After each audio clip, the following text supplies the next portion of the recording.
القهار.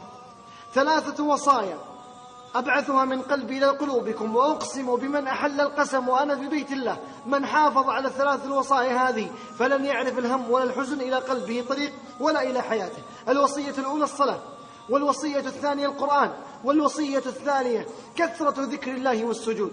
أما الصلاة فمن هجر الصلاة فقد هجرت السعادة حياته، ومن حافظ عليها حفظه الله، والله لا يعرف المصلي هما ولا غما. والوصية الثانية القرآن، إياك ثم إياك ثم إياك أن يمر عليك يوم دون أن تقرأ شيء من القرآن، وبالأخص البقرة. وأقسم بالله من حافظ على البقرة يوميا فلن تعرف التعاسة إلى قلبه طريق، وسيأتيه الخير من كل مكان حتى في سيارتك وبيتك. لا تترك البقرة خاصة بهذا الزمن.